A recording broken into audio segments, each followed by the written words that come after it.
بسم الله الرحمن الرحيم. اللهم صل وسلم وبارك على سيدنا محمد وعلى آله وأصحابه أجمعين. ازيكم يا حبايبي؟ عاملين ايه؟ يا رب دايما تكونوا بخير وبصحة وبسعادة. هنعمل النهاردة الفول المدمس على أصوله، أحلى فول مدمس كده لتجهيزات بقى رمضان وللسحور. هتجيبي الفول كده وتنقيه وتغسليه وتحطيه في مية من بالليل يتنقع كده، هيبقى معاكي كده الفولة هتزيد معاكي وهتبقى بالشكل اللي انت شايفاه ده. طريت معاكي هتقلل وقت الغاز على النار. هتجيبي كمان معاها معلقتين عدس اصفر. العدس الاصفر ده بيخلي لونها اصفر كده، لونه حلو وكراميل وبيخليه فاتح كده. وكمان طماطميتين او طماطمايه كبيره شويه. دي كده المقادير بتاعتنا زي شايفين الفوله. عشان تجيبي الفوله بصي هي طريت معانا ازاي.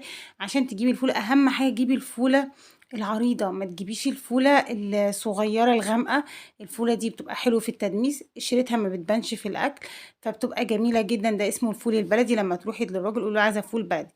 كمان هنحط معاها ليمون، الليمون بيساعد ان اللون بتاعها ما بيغمقش.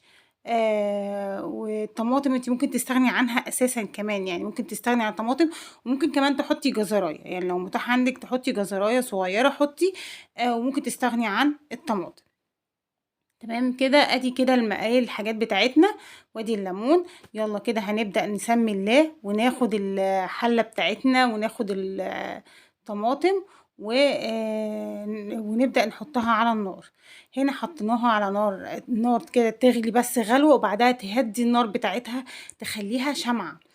هنا بقى وهي كده على النار هنبدأ كده نسمي الله ونحط العدس. ما تنسيش بقى ايه اللايك كده. هنا بقى احنا كنا غسلنا العدس هنحطه بقى كده عليها.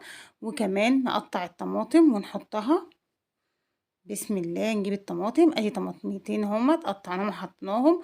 وهتعصري كمان الليمون وتحطي الليمون بقشره كده عليها، يعني مش شرط انك تشيلي قشر الليمون، خلي قشر الليمون عليه.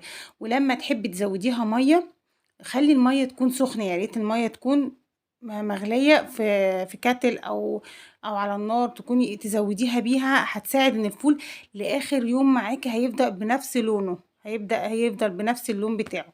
نغطي عليها بقى ونسيبها على نار شمعة شمعة خالص. بصي هنا وهي بتغلي بدأت تغلي وبدأت تستوي. بص شكل الفول بقى ما شاء الله، يعني ايه، حتى اللون بتاعها بصوا بدأ يستوي، ما خدش وقت خالص معاكي.